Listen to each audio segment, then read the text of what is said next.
Fala, seus danados, bem-vindo a mais um episódio do Conta Pra Nós, o podcast dentro do podcast mais descolado em linha reta da América Latina.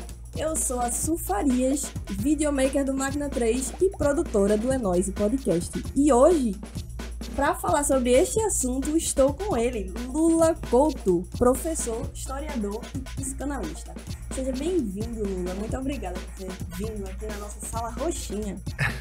Prazer é todo meu, um prazer enorme. Eu estava conversando antes, né? Dizendo que o Brasil precisa de mais espaços como esse para que a gente possa tornar a fala mais ampla e com mais conteúdo. A internet ela tem sido muito importante para a divulgação de ideias, mas sempre há aqueles que aproveitam a ocasião e divulgam ideias e pensamentos que têm, de uma certa forma, prejudicado até, não é? No sentido de não terem coerência, não terem base, não terem referência. E, enfim, a gente tem visto muito isso atualmente. Então, é um prazer estar com vocês, porque eu sei que esse espaço é diferenciado. Muito obrigada. E aqui ao meu lado está ele, o galeguinho desse podcast, Kelvin Andrade. É nóis. Fala, galera, tudo bom com vocês? Bem-vindo ao É Nóis, o podcast mais descolado em linha reta da América Latina. Vamos embora para esse papo. E lembrando que esse episódio é um patrocínio da AG5, o melhor receptivo aeroportuário do Nordeste. E uma produção o quê?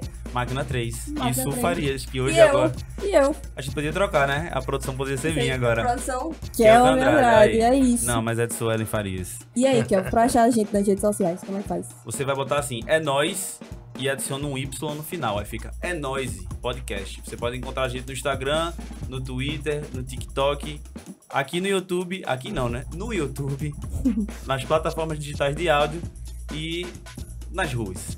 Nas ruas, bota a gente nas ruas e fala com nós. E hoje a gente vai falar sobre essa guerra que tá acontecendo. A gente podia estar mais feliz hoje, eu acredito, né? Uhum. Mas vamos falar sobre essa guerra que tá acontecendo entre a Ucrânia e a Rússia.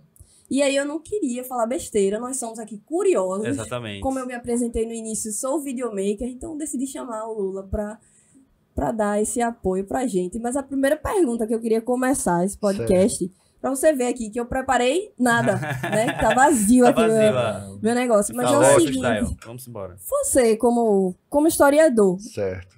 já estava esperando que um conflito nessa proporção fosse acontecer em 2022 ou 2023? Pós-pandemia, né? Pós-pandemia. Veja, a gente nunca espera uma tragédia, né? Eu acho que essa guerra é uma tragédia, mais uma tragédia, principalmente onde ela está ocorrendo, que é na Europa. Mas se a gente tiver uma visão mais ampla do todo, situações como essa especificamente, melhor dizendo, ela tem ocorrido, né? Tem ocorrido na Palestina, tem ocorrido na Síria, tem ocorrido no continente africano. Então, a novidade é que ocorre agora no continente europeu e ocorre envolvendo diretamente uma grande potência nuclear, não só uma grande potência, mas a nação que mais tem ogivas nucleares no mundo. Olha só, mais do que os Estados Unidos. É assustador. Talvez seja por isso que os Estados Unidos não teve nenhuma intervenção direta ainda, né? Não teve e não pode ter. Essa é uma questão que faz parte da ideia do realismo diplomático. O realismo diplomático trabalha com essa questão. Você pode ir até um certo limite, mesmo que você tenha uma coerência ética, mesmo que você acuse a Rússia de agressão. Mas o realismo diz, tá, a gente vai acusar a Rússia de agressão e eu reconheço que isso é de direito acusar a Rússia de agressão. Tá, mas essa agressora tem o maior arsenal de armas nucleares do mundo, sabe? Então você não pode reagir de qualquer forma. Sim. Inclusive, eu acredito que o próprio presidente da Ucrânia, ele se equivoca quando ele fica insistindo em algumas teses, como fechar o espaço aéreo, usar caças para derrubar os caças russos. Não que ele não tenha a razão ética, a razão moral de exigir isso. Só que não pode, porque isso iria detonar a Terceira Guerra Mundial. Essa é a grande tragédia. Eu costumo dizer que o ser humano, depois da Segunda Guerra Mundial, especificamente após a Segunda Guerra Mundial, o ser humano demonstrou talvez aquilo que seja a sua maior capacidade de se aproximar do absurdo, né? Porque nós tivemos o quê? Nós tivemos 2 guerras que jogaram por terra toda aquela razão iluminista, aquela perspectiva, sabe? A ciência está avançando, a filosofia, a matemática, a engenharia, que coisa. A Belle Époque, né? Na virada do século XIX para o século XX, as cidades crescendo, se expandindo, os cafés, liberdade, igualdade e fraternidade se espalhando pelo mundo. Mas aí vem a guerra, a Primeira e a Segunda Guerra, e junto com a guerra vem os diversos genocídios, principalmente o genocídio da Segunda Guerra. E depois vem essa metáfora maior do absurdo, que é a tecnologia nuclear, né? A bomba nuclear. Então aí surge uma questão filosófica que tem muito a ver com o ser humano. Tragicamente tem muito a ver com o ser humano. Eu costumo até conversar com os meus alunos sobre isso. Por que eu digo isso? Porque quando a gente pensa na produção de algo, a gente só pensa na produção porque se vai usar. Sim. Não é? Se vai usar qualquer coisa, né? Que se produz com a finalidade de usar. Exato. Né? Eu acho que ninguém, o pessoal que é fã de vocês, que segue vocês, eu acho que vocês nunca pensaram, eu vou produzir uma caneta, uma camisa, um sapato, um tênis, mas não pode usar. Ora, se produz, é para usar. Então, nós chegamos à bestialidade de produzir uma arma atômica que não se pode usar. Olha, isso não faz nenhum sentido filosófico. Se você vai produzir algo que não se pode usar, você não produz. Qual é a finalidade de usar? E se alguém resolver usar? Pois é. É uma grande... Essa é a questão. Essa é uma grande então, questão. Isso já estava previsto. Não para agora. A gente teve a crise dos mísseis cubanos no início dos anos 60, os 13 dias que abalaram o mundo, aqui perto, né? De um lado, Khrushchev, do outro lado, Kennedy. Por pouco não tem a Terceira Guerra Mundial. Enfim, então a gente vai ter que conviver com isso, né? Há cenas em filmes assim distópicos, né? Como o Primeiro Planeta dos Macacos, né? Você se lembra daquela cena, né? Sim. De Nova York, né? Estátua da Liberdade toda coberta de areia, quando o personagem Taylor se depara com Nova York toda acabada, ele pensava que estava em outro planeta, né? Sim. Ou o Exterminador do Futuro, o Blade Runner, né? É tipo isso. Exatamente. Você falou uma coisa que tava na minha cabeça, até tinha comentado com ele mais exato. cedo, que foi assim, eu não sei se isso é impressão minha, eu tô falando de forma leiga, mas parece que quando atinge o mundo ocidental, as mídias e até os assuntos, é um dos motivos da gente estar falando aqui hoje, pra ser sincera, porque tá todo mundo falando também. Certo. E aí elas se tornam para essa guerra, sendo que já estavam havendo outras guerras, que aí no caso seria, vamos dizer assim, o mundo ocidental, que seria os Estados Unidos, atacando outras regiões. Por que a gente não fala tanto sobre isso? A gente não se comove tanto sobre isso? As grandes mídias, né? Tem alguma coisa aí que seja até, não sei, se é psicanalista, algo do tipo... Tem a ver com o etnocentrismo, né? Tem a ver com aquilo que está próximo da gente, com a nossa identificação. A gente podia trazer exemplos para o cotidiano do Recife. Você veja, se morre, infelizmente, é um assalto e morre uma garota ou um rapaz da classe média alta, de boa viagem, estudante do curso de Direito. Qual vai ser a repercussão na mídia? Isso. Agora, quantos garotos negros, né, morrem nas comunidades e não repercutem na mídia? Exato. Então, isso tem a ver com a identificação. Então, a gente se identifica com o mundo ocidental, com o mundo europeu, e não se identifica tanto, principalmente o Brasil, né? Um país marcado por mais de 300 anos de escravidão, né? Onde o ser negro, o ser afrodescendente era visto como uma coisa negativa. Sim. Então, o que ocorre nessas regiões não é motivo de interesse, muitas vezes. Tá? Infelizmente, você está certo no seu argumento, a gente deveria se identificar com todas as guerras. Essa especificamente tem esse dado novo, é bom ressaltar. Não é uma coisa à toa. A nossa identificação com ela e o fato de você estar quase 10 dias, eu acredito, né? São 12, né? São 12, hoje fazem 12 dias. Pronto, o fato de estarmos há 12 dias, tempo todo nos sites de jornalismo falando dela, há também algo de especial. Porque é o primeiro conflito pós Segunda Guerra Mundial que há uma potência nuclear do contexto, na proporção que tem a Rússia envolvida. Então, saber que Putin fez manobras militares com submarinos com ogivas nucleares é algo assustador. Sim, muito assustador. Eu queria pedir pra gente voltar. Pois não. Lá pra, sei lá, não sei se eu tô voltando certo, mas 1945? Quando acabou a Segunda Guerra? Sim. Então, dá uma contextualizada, né? Contextualizar como foi que a gente chegou nesse conflito, como foi que desencadeou nesse conflito. Você colocou muito bem.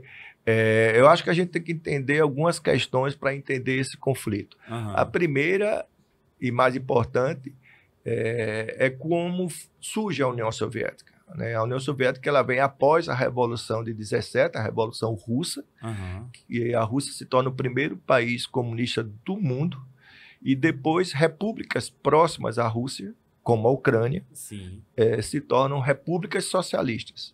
E aí vai surgir a União das Repúblicas Socialistas Soviéticas.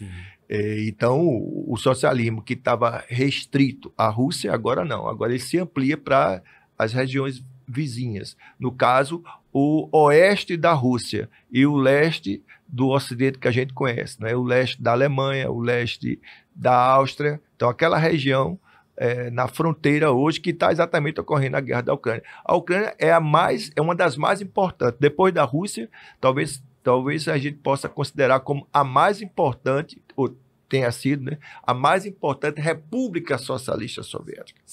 Não só pela sua infraestrutura, pelo seu potencial de produção de matéria-prima, potencial de produção de produtos agrícolas, mas também pela sua localização. Né? Sua localização. É muito pertinho de Moscou, né? É fundamental, né? Acesso ao mar, etc. e tal. Mas só que, eis que, após a Segunda Guerra Mundial, né, a União Soviética ela sai poderosíssima. Então vamos lá, em 17 você tem a Rússia comunista. Depois você tem a União Soviética agora comunista. E quando acaba a Segunda Guerra Mundial, você tem o leste europeu comunista. Então o comunismo se expande radicalmente, além da Coreia do Norte, da China, do Vietnã. Então é aí que o mundo passa a enfrentar um outro tipo de guerra.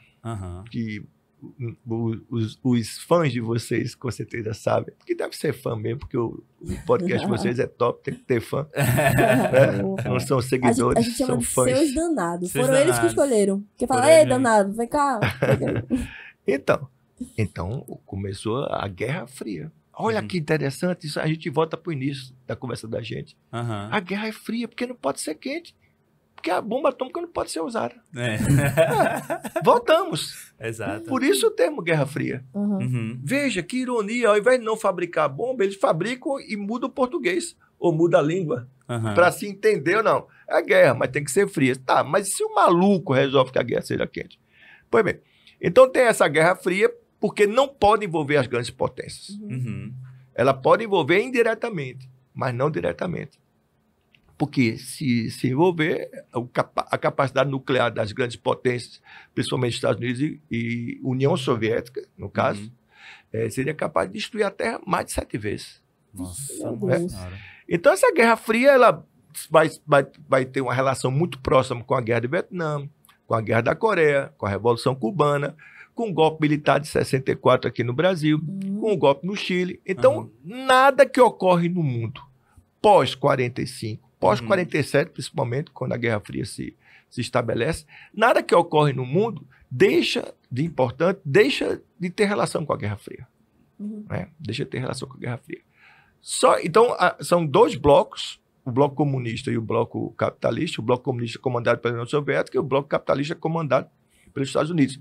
E a Ucrânia é fundamental. A Ucrânia tinha o 4º arsenal nuclear mais poderoso do mundo. Nossa. O 4º arsenal nuclear mais poderoso do mundo. Só que, o que acontece? A partir de 89. A partir de 89, você tem o quê? Você tem a quebra do Muro de Berlim. Não existe mais essa Guerra Fria. E depois você tem o fim da União Soviética, em 1991.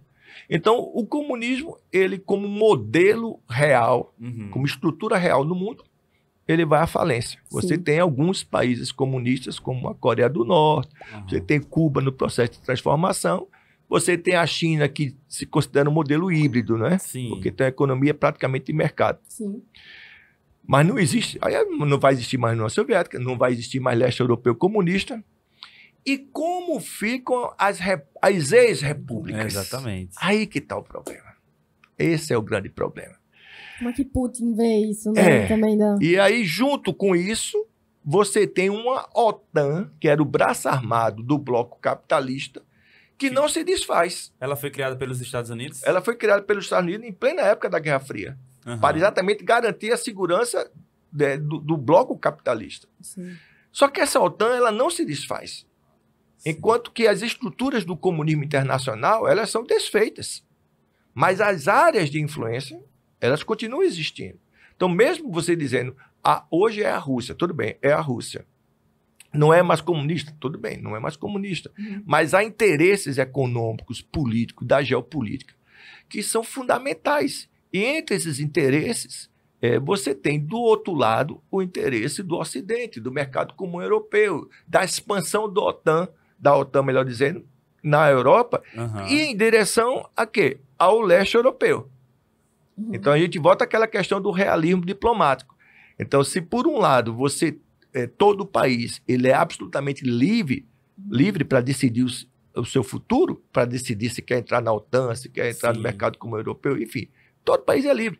Mas, por outro lado, você tem uma potência nuclear, que é a Rússia, que diz, olha, tudo bem, mas eu não quero ter uma vizinha a mim, como a Ucrânia, com mísseis com ogivas nucleares apontando para Moscou.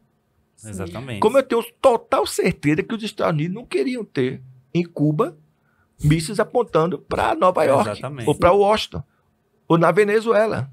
Então aí você não, mas a Cuba tem um direito. Cuba tem o direito de se aproximar da União da Rússia e querer instalar mísseis. Tudo bem, tem o direito, mas não pode. Não pode, por quê? Porque o realismo diplomático não vai permitir. Então, essa é a casca de banana, essa é a grande sinuca de bico, né? Sinuca de bico é aquela jogada na sinuca e a gente não sabe o que fazer. Exatamente. Então, esse é o problema. Nós estamos vivendo, em essência, com essa guerra, o que resta da Guerra Fria. Mas só que não é um resto desprezível, é um resto que continua até hoje. Sim. É até terrível, né? A gente dizer assim, pô, até que Putin tem um motivo coerente, né, para poder atacar a Ucrânia, mas me parece também que a Ucrânia não tem boas intenções, não, né? A gente tá botando ela como... A gente não, né? A galera tá colocando ela como a vítima da situação, mas me parece que ela também tem um pouco a mão suja ali, né? Veja, eu não tenho muita simpatia com essa tese vamos dizer assim, da nazificação da Ucrânia, que a Ucrânia é o berço do nazismo, então aí não estou dizendo que você está dizendo isso, mas há setores, interessante isso, né? A gente está vivendo uma época tão interessante que a extrema-direita e a extrema-esquerda terminam compartilhando da mesma visão.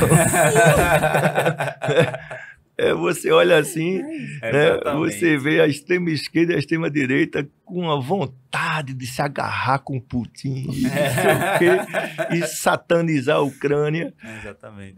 Veja, a Ucrânia passou em 2013 e 2014 uma situação muito difícil. Certo. Uma guerra civil, um conflito interno terrível. E não só na Ucrânia, mas em vários países, e principalmente no leste europeu, há sim um movimento neonazista forte. E evidentemente que esse termo, eu acho que é um termo que vocês conhecem, ucranização, é um termo oportunista e é um termo que está muito ligado a uma visão totalitária e muito assumido por setores da extrema-direita. Não é? Inclusive, aquele evento que teve há alguns anos atrás, 1 ano e meio, não sei, 2 anos atrás, 3, ali no Superior Tribunal de Justiça, lá em Brasília, que aquela Sara, alguma coisa, que eu esqueci o nome dela, soltou fogos do Superior Tribunal, depois que ela foi presa, movimento chamado Os 300, né? Eles fizeram o quê? Eles fizeram um desfile à noite, com tochas acesas. Veja, isso lembrava os desfiles que existiam na Alemanha nazista, né? Com as tochas acesas. E soltaram fogos de artifício contra o Supremo, porque eles queriam fechar o Supremo. E ela, essa líder, a Sara, acho que é Sara, ela dizia que tinha sido treinada no exército da Ucrânia. Fui treinado no exército da Ucrânia, que nunca provou isso. Mas provavelmente é mentira. Aí criou-se esse termo, né? Precisamos ucranizar o Brasil. Que era o quê? O que significa ucranizar o Brasil? É fazer um movimento onde se possa destituir do poder todas as instituições que estão ligadas à visão liberal de democracia. A visão liberal da democracia não é uma visão boa, coerente. Por quê? Porque ela está a serviço dos bandidos, está a serviço da esquerda, está a serviço do marxismo cultural que toma as instituições. Sabe? Então temos que fechar o Congresso, fechar o Parlamento, e colocar no poder as chamadas pessoas honestas, fazer uma, abre aspas, democracia direta com o povo. Então, havia isso na Ucrânia, sabe? E na guerra civil da Ucrânia, esses movimentos foram movimentos oportunistas. Mas também existiam, e existem democratas na Ucrânia. Né? Tanto é que os neonazistas da Ucrânia não tiveram vez na eleição. Tiveram uma votação ridícula na eleição da Ucrânia.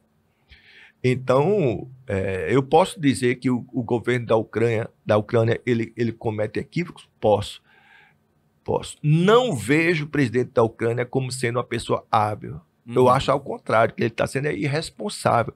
Quando ele manda a população da Ucrânia lutar contra tanques com coquetel Molotov, ele está sendo muito irresponsável, sabe? Quando ele prega ele prega que o Ocidente, que os Estados Unidos, que a OTAN tem que fechar o espaço aéreo e derrubar aviões russos, ele está sendo ingênuo e irresponsável, porque isso pode provocar uma terceira guerra mundial. Sim, com certeza. Então ele está muito Qualquer longe do que vem a ser realismo.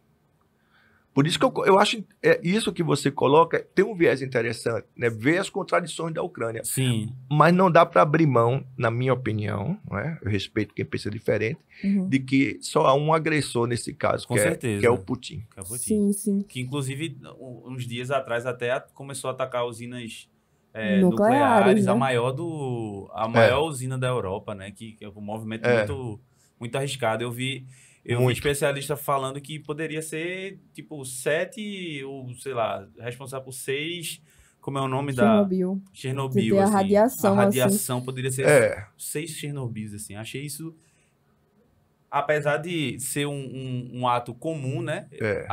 Na guerra o pessoal tentar atacar as usinas nucleares, mas é super arriscado, porque tá na portinha ali, né?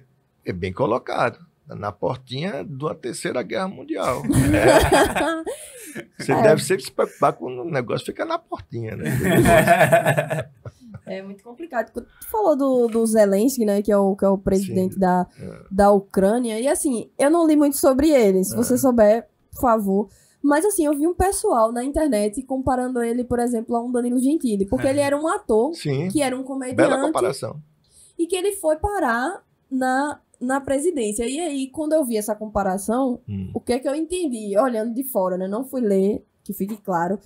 Que é assim, o cara que faz a piada e que acaba tomando proporções. Até, por exemplo, o cara que tá aí na presidência, pelo CQC, que ficaram fazendo piadas com ele, e aí ele foi crescendo. Sim. E que chegou a um cargo que agora a galera tá precisando. E aí, será que é essa falta de experiência que ele tem? Não sei. É o outside, né? É o que tá de fora. É o outside. Isso é fundamental. Se a gente vive uma crise, o discreto da política é algo que é antigo. Então aparece alguém, não, eu sou de fora da política. Eu não represento essa forma de fazer política. Ele consegue afirmar essa imagem. Isso é interessante como marketing, né? Mas é muito perigoso isso. É muito perigoso. Você veja que no Brasil já teve isso, né? Com o Jânio Quadros dizia isso, né? Ele fez uma campanha com a vassoura para varrer a política, corrupção, né? corrupção. E, enfim, tivemos o Collor também com a mesma coisa, o caçador de Marajás, né? A Arminha atualmente, né?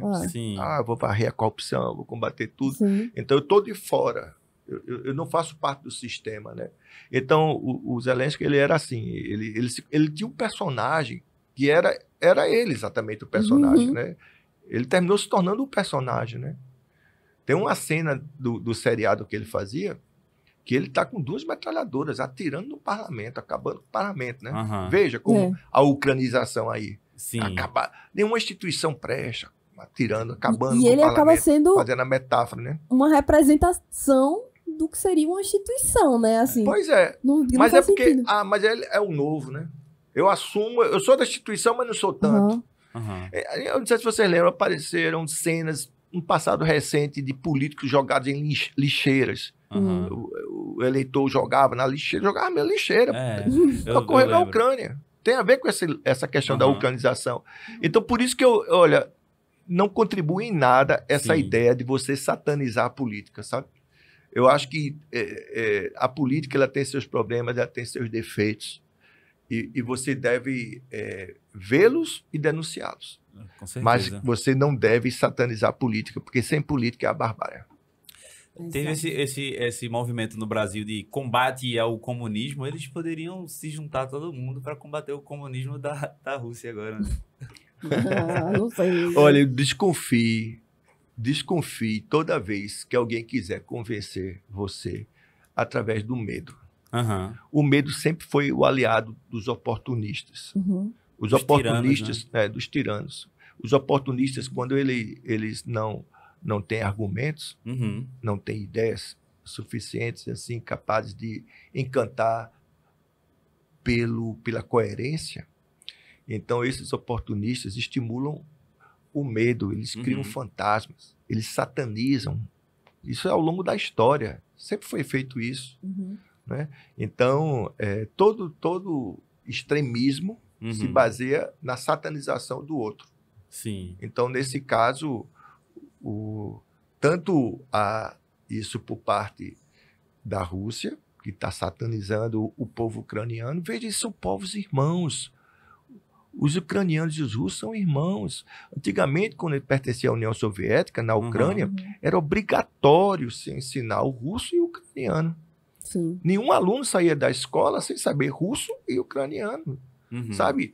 O que tá acontecendo hoje é uma tragédia. Você imaginar um piloto de um caça russo sabendo que está jogando bombas na Ucrânia, que pode ter um primo, um tio na Ucrânia. Sim. Entendeu? Porque são povos irmãos. Agora, por questões políticas, termina se chegando nessa situação, né? A gente pode considerar Putin um tirano?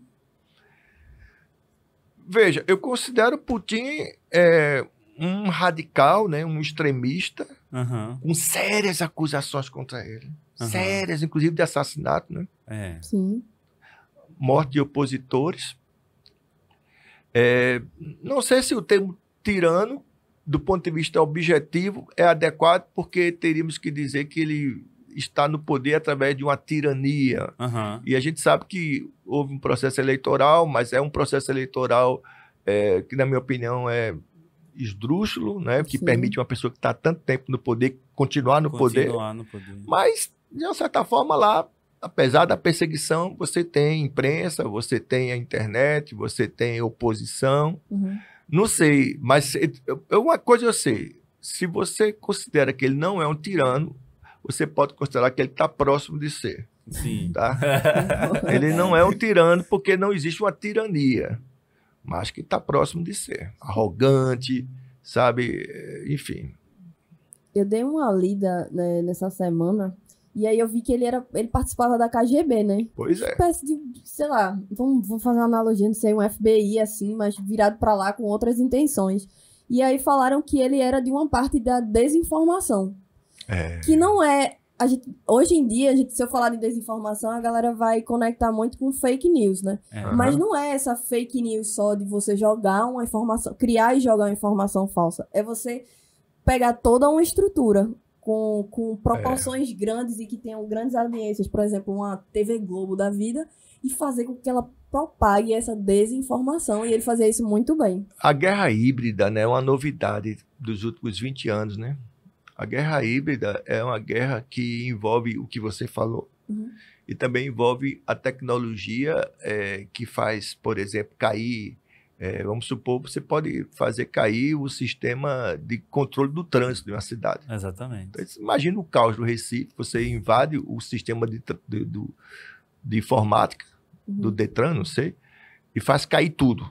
Os sinais vão parar de funcionar, ou você invade um sistema de defesa e faz cair os bancos. Os bancos. Então, a desinformação faz parte disso. É algo muito perigoso. A gente vive num mundo hoje que, se não for possível criar barreiras para que a gente possa saber separar o joio do trigo, saber separar aquilo que a gente pode confiar e aquilo que é fake news e a produção de mentiras que provoca engajamentos diversos. Sim.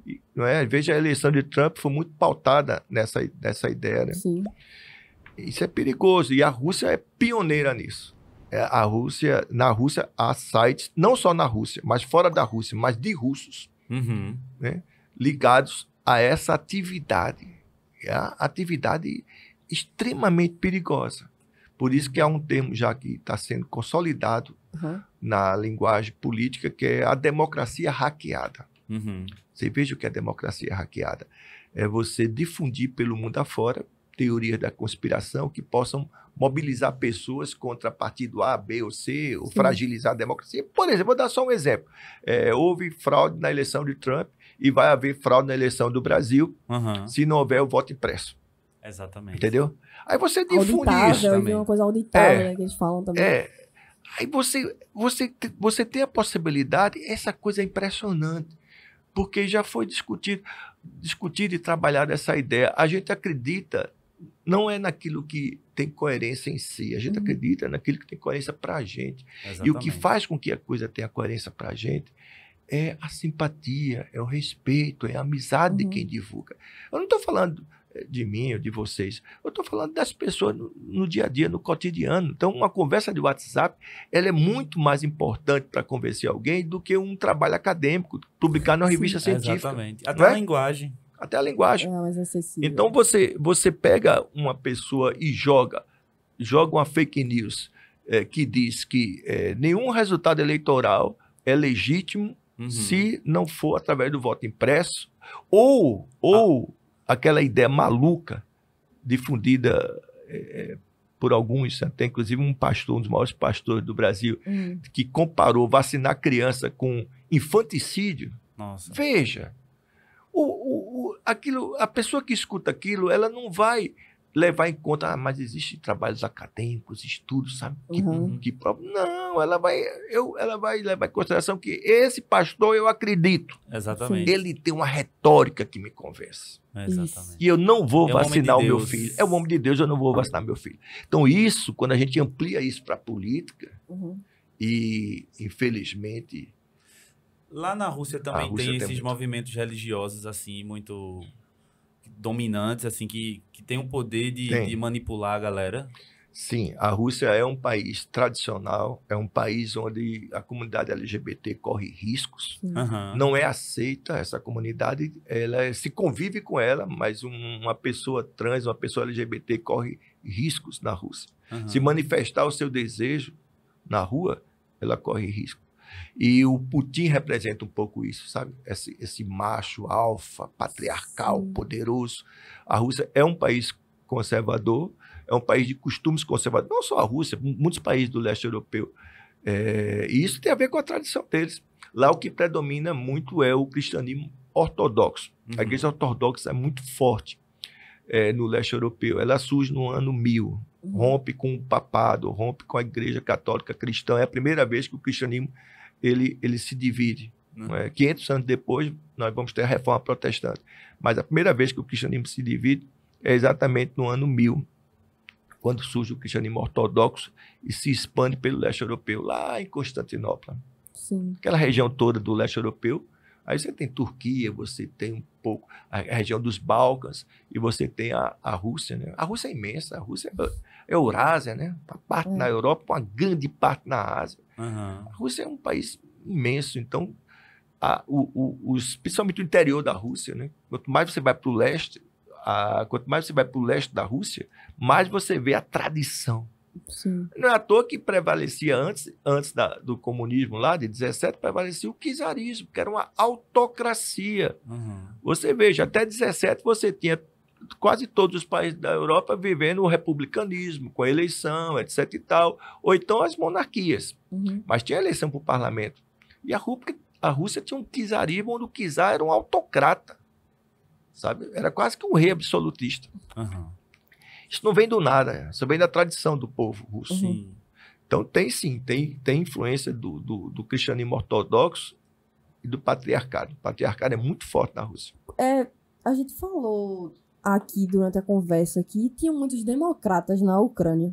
E em 2013 teve uma movimentação lá, que foram vários jovens, que eles estavam, na época, eu acho que é o Yanukovych, que era o presidente na época. Era ligado à Rússia, né? Que era ligado à Rússia, era aliado de Putin.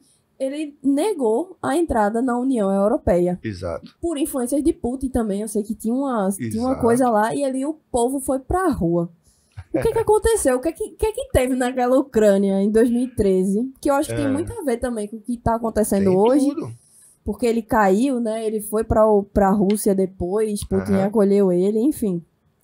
É exatamente aquela questão que a gente estava falando antes, né? Que a gente tem o quê? Desculpa lhe interromper, ele é o filho de Putin. Filho da Putin. Ai, Kel. Foi boa. Mas não diga isso em sala de aula. Não foi... Ó, gente, galera, não foi ele que disse. Jamais. Foi Kelvin, tá? Kelvin Andrades. Mas Kelvin tem o direito de dizer. Ele é jovem, é descontraído. Irresponsável. Não. Veja, ocorreu algo... O que ocorreu na Ucrânia foi parecido com o que ocorreu no Brasil em 2013, 2014. Quando o gigante acordou. Pronto, muito bem colocado, que ocorreu também a chamada Primavera Árabe, né? Isso. A essência desses movimentos tem a ver com o seguinte, com o esgotamento, sabe? O esgotamento da capacidade de algumas democracias e de outros países que não tão democráticos, de atenderem às reivindicações das pessoas, atenderem aquilo que representaria minimamente o bem-estar. Então, se você pega o Brasil, por exemplo, houve um cansaço com a política tradicional, houve uma crise econômica braba que começou em 2008, que repercutiu aqui a partir exatamente dessa época, 2013, 2014. Então, mas como sempre tem os aproveitadores, né? Então, cada país nós vamos ter a conjuntura, a repercussão específica e os aproveitadores. Vamos deixar o Brasil um pouco do lado e vamos para a Ucrânia. Quais são os aproveitadores? São exatamente aqueles nacionalistas, extremistas, que vão pegar essa reivindicação legítima, que é a reivindicação pela democracia. Né? Os ucranianos queriam pertencer mais ao Ocidente, queriam pactuar mais com o Ocidente, queriam ter os benefícios de estarem mais ligados à Europa tradicional e se afastar um pouco da Rússia. Por quê? Porque eles viam aí uma possibilidade de investimento, de emprego, melhoria da qualidade de vida. Isso é legítimo? Claro que é legítimo. Mas aí entram os oportunistas exacerbados, os nacionalistas e até os neonazistas, que ocorreu isso. Né? Então você tem... É um quadro estranho, né? Eu me lembro que eu dizia isso em 2013. Eu não vou para uma passeata dessa, não, aqui no Brasil. O gigante acordou. Eu não vou. Eu não vou para nenhuma passeata que eu tenha um neofascista do meu lado, sabe? Aqui em Recife chegou a ter bandeiras do integralismo, que foi a primeira experiência fascista brasileira, em passeata na Avenida Boa Viagem. Eu disse, eu não vou. Por mais que você tenha uma pauta que seja interessante por direitos, por democracia, mas se você vê que pertencendo a essa passeata tem gente oportunista levantando bandeira do fascismo, isso não me interessa. Sim. Então, essa salada de frutas ocorreu na Ucrânia. Foi importante para a democracia? Foi. Por quê? Porque o presidente teve que fugir, caiu, o presidente também era uma pessoa arrogante, autoritária, e a democracia foi ampliada na Ucrânia, a partir desse movimento de rua. Mas também se deu espaço para esses oportunistas, né? Sim. Como a Ucrânia é um país muito diverso e tem regiões mais próximas à Rússia, que tem muitos russos que simpatizam com o modelo russo, então essas regiões continuaram insistindo que o que fizeram foi um golpe. Eita, voltamos para o Brasil. É golpe ou é uma revolução? É golpe ou é uma luta legítima? A mesma coisa que aconteceu com a queda da presidenta Dilma. Eu costumo dizer para os meus alunos que a história sempre será uma disputa de narrativas. E no meio dessas narrativas, o cidadão comum fica perdido. Sim. Mas aí a responsabilidade dele é se dirigir para aquela narrativa que seja mais coerente. Isso. E como é que eu sei o que é mais coerente? Você tem que deixar um pouco o tiozão da família de lado, respeitar ele como pessoa, mas não pensar ele como a única fonte de informação, né? Isso. Se informar de forma coerente e de várias fontes, de né? várias de várias todo fontes. dia. E fontes confiáveis. Eu, fontes confiáveis. eu até, inclusive, acho que eu vou fazer uma conversa depois aqui com um jornalista falando sobre a informação durante a guerra. Porque é muito confuso, assim, primeiro, os veículos que podem cobrir guerra, entendeu? Isso. Que podem estar lá, como Reuters e outros. E eu fico naquela coisa, tô recebendo daqui, recebendo dali, eu não sei dizer. Por exemplo, a Rússia, ela publica um número, a Ucrânia, ela publica outro, aí vem os Estados Unidos e publica outro. Teve uma notícia que saiu, acho que foi na Fox News, que disseram que eles estavam, a Rússia, eles tinham um crematório meio que ambulante, num carro. Porque se um soldado russo morre, ele colocava o soldado ali e cremava, para ele não entrar como número e não, assim, não aparecer para a Ucrânia e para o resto do mundo que tá perdendo homens e tá enfraquecido. Então, assim, você fica, essa informação, eu não duvido. Eu sabe? também não, mas... Eu não duvido, mas assim, será que isso tá acontecendo mesmo? Será que seria porque eu sou mundo ocidental e tô sendo um pouco... Mas a Fox não é o mundo ocidental. Né? Você leu na Fox, viu? Foi ouviu na Fox. Isso. Aí que tá. Dizer que há uma imprensa do mundo ocidental é algo muito volátil, muito solto. Sim. Não é? Porque o mundo ocidental tem diversas. Tem o New York Times que diz, tem um perfil muito diferente da Fox, Sim. por exemplo. Tem a CNN também que tem um perfil diferente da Fox. Então, você disse uma coisa que não disse, eu não deveria ter feito isso, mas faça, desconfie. Veja, quando tiver uma informação estranha, exagerada, extravagante, a primeira coisa a se fazer é desconfiar. Peraí, isso está muito exagerado. Deixa eu pesquisar melhor, aí você vai checar. Sim. Então, eu acho que tem que desconfiar mesmo, sabe? E não tem como resolver essa questão. Isso está dado. O mundo das comunicações é outro. Isso faz parte da contemporaneidade, da pós-modernidade, do que a gente vive no século XXI. Não tem como calar e não é para calar, sabe? Você é para calar aquilo que for criminoso. Sim. Aqui no Brasil, por exemplo, é criminoso divulgar qualquer coisa que faça uma exaltação ou minimize o impacto do nazismo. Exatamente. Então isso aí tem que ser preso, tem que ser processado, porque faz parte da lei brasileira. Mas as divergências, as opiniões mesmo esdrúxulas, elas vão sempre existir. Infelizmente, é triste isso. Eu sei que dá uma angústia danada. Né? Dá bastante. Né? A gente está fazendo aqui essa correria justamente para a gente tentar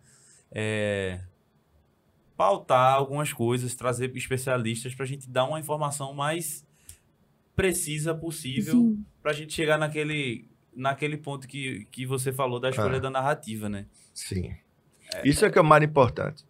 A diversidade da narrativa sempre vai existir, tu vai ter que conviver com isso. Veja, imagine você entrando, isso aí eu acho bem interessante, esse exemplo é um professor que disse há muito tempo. Imagine você entrando numa pizzaria e você tem o quê? 5 sabores para escolher. Você vai ter uma dificuldade X. Agora você entrando tem 30, daqui a pouco tem 60 sabores. Quanto mais sabores, a princípio melhor. Não tem o que reclamar disso. Agora você tem que ter um pouco de critério, um pouco de cuidado. É o que vai escolher. Isso vai causar um pouco mais de ansiedade, talvez um pouco mais de frustração. Hoje eu vou comer aquela pizza com sorvete de goiaba que tá saindo muito. Ó, eu confesso que eu sou preguiçosa. Eu ia olhar assim e dizer, vou poupar energia e vou nas tradicionais. Pois é, você vai abrir mão. Minha infância toda foi comer pizza de mussarela. Pô, eu tô vendo aqui uma pizza de presunto com creme X e Nutella. Esse eu vou inaugurar. Mas pode se dar mal e pode se dar bem. Exatamente. Agora, eu digo para meus alunos o seguinte, veja, vamos pegar esse exemplo da pizza. O máximo de se dar mal vai ser ficar um pouco enjoado, quem sabe até ter um problema digestivo. Agora, uma fake news que atente contra a democracia, as consequências serão bem mais graves. Sim. Entendeu? Serão bem mais graves. Então, se você, por exemplo, passa a difundir pelo mundo afora algo que é uma inverdade, né? Você passa a dizer que o agressor é a Ucrânia, por exemplo, que o Putin está ali defendendo algo que é absolutamente aceitável e que na Ucrânia existe um movimento neonazista forte que está acabando com os russos, você está fazendo de serviço à democracia. Da mesma forma que se você disser que não, nós temos que defender a Ucrânia de todo jeito, é fechar o espaço aéreo da Ucrânia, sabe, abater o piloto russo, você está acabando com o mundo. Então é isso, quer dizer, a responsabilidade sua com a história, ela é a responsabilidade de alguém que percebe no seu gesto, um gesto que vai ter consequências, tá? Então, não é tão simples assim. A história, ela pode... Olha, todos nós contamos a nossa história e temos nossas versões dessa diversidade narrativa. Todos nós, ninguém quer impedir que se tenha, né, versões diversas. Que tenham as versões diversas. Mas quando você pega um microfone ou quando você escreve um texto, você tem que ter a responsabilidade de não falar o senso comum. Daquilo que você vai falar, ter algum tipo de verificação, de estudo, de análise. Porque história é feito em qualquer área do saber, é feito medicina. Você substitui a história pela medicina. Então, você vai dizer o quê? Você vai dizer que quem toma a vacina pode pegar AIDS? Quem toma a vacina da Covid pode pegar AIDS? Como é que eu posso defender uma coisa dessa? Você vai dizer que uma criança que toma a vacina, ela pode morrer? Quer dizer, isso aí é irresponsável. Da mesma forma é a história. Você não pode dizer jamais que não houve holocausto. Sabe? Você não pode dizer jamais que não houve ditadura no Brasil. Sabe? Que os negros vieram para cá porque eles eram competentes e sabiam produzir e plantar e vieram porque outros negros deram simplesmente e que não há racismo no Brasil. Isso é uma irresponsabilidade tremenda. Isso é uma crueldade com a população afrodescendente, né? Que é a maioria, né, no Brasil. Pois é. É a maioria tratada como minoria, né? Exatamente. Eu já vi muita gente dizendo, mas é a minoria. Não, velho, não é. Não é. Pois é. Lula, pra gente terminar esse papo, eu queria... A perspectiva... a pior perspectiva possível, a gente já sabe que é encadear uma terceira guerra. Mas qual é a perspectiva, a melhor perspectiva, assim? A perspectiva... A menos mal, né? Dessa situação, vamos dizer assim. Nós tivemos duas sinalizações interessantes, né? Na última semana. Alguns pronunciamentos da China, né? Se colocando como uma possível mediadora. E agora, mais recentemente, Israel. Né? Também se colocando como mediador. Infelizmente, parece que Putin não vai ceder. Ele vai insistir, né, nessa tese dele, que a Ucrânia, do jeito que está, com o governo que está, é uma ameaça para o povo russo. E ele vai querer realmente submeter a Ucrânia a uma situação de cabresto, né, de dominação, pelo menos do ponto de vista de dominação, no sentido de que a Ucrânia possa ter o seu governo, mas o governo tem que estar em sintonia com Moscou. Pelo menos isso. Eu acho que a tendência vai ser essa, vai ser, do ponto de vista militar, o Putin vai conseguir colocar a Ucrânia nessa condição e, infelizmente, as consequências serão ruins, terríveis. Por quê? Porque acendeu-se uma faísca de algo perigosíssimo. Porque há outros países que já estão dizendo e que fazem parte ali daquela região que a Rússia não aceita. né? Que, olha, agora eu quero participar da OTAN. Sim, Finlândia, Né? né? A Finlândia, por Suécia. exemplo, né? Suécia.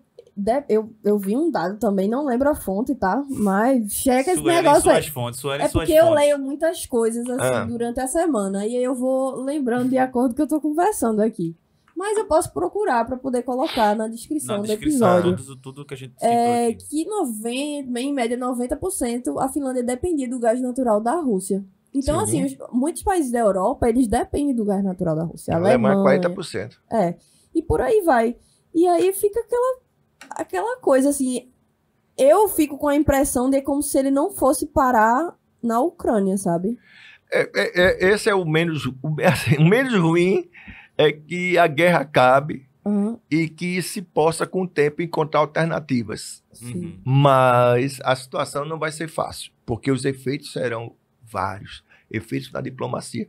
Uma Rússia isolada, uma Rússia derrotada é terrível. É terrível. Por quê? Porque isso vai criar um ressentimento. A gente está falando, repito, da nação que tem a maior quantidade de ogiva nuclear do mundo e que tem uma força econômica muito grande. É uma nação que exporta petróleo, que exporta gás, que exporta fertilizantes, né? Que exporta cereais.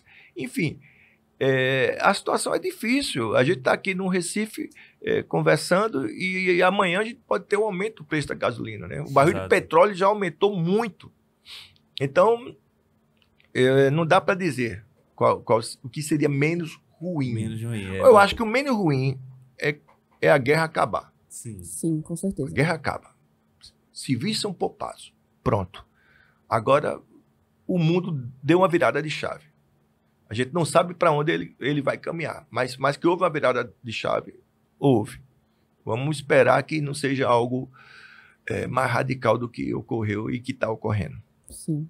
Lula, muito obrigada por esse papo. Que papo bom, viu? Foi enriquecedor. Assim, só me estimula a ler mais. Exato. Nas próximas eu pego esse papel aqui que eu botei aqui, não escrevi nada e boto as fontes. Tá? Dou uma utilidade pra ele. Obrigada, Kelvin, por participar também. Eu viu? fiz aqui minhas piadas aí, mas aqui ele ali... veio com a camisa de Guerra dos Tronos. Guerra dos Tronos. Sim. Inspirado em... Segundo o Martin, ele teve uma inspiração na Guerra das Duas Rosas. Sim. Aí ele já veio aqui, ó, pra lhe homenagear. Obrigado. Professor de História. Muito grato com a sua homenagem. O prazer foi meu, está sendo meu, viu? Me conte comigo para qualquer hora. Foi muito boa a conversa. Vamos embora, a gente vai lhe aperrear muito aqui. Isso é um prazer. Vai virar o historiador do É Nóis. Vamos embora. Para você que ficou aqui até o final, muito obrigada por ouvir, por assistir, por estar com a gente aqui. Lembra de seguir a gente nas redes sociais, escreve É Nóis e adiciona o Y no final. Você vai encontrar a gente no YouTube, que é possivelmente onde você estará assistindo, nas plataformas de áudio, Spotify, Deezer, Google Podcast e Apple Podcast, no Twitter, no TikTok. Sim, estamos no TikTok. No Instagram, Só não estamos fazendo dancinha, né? Mas estamos lá no TikTok. E é isso. É nóis. Alguma coisa? É nóis. É nóis, é nóis, é nóis. É nóis. Foi. Valeu. Conversa boa. Valeu, foi ótimo.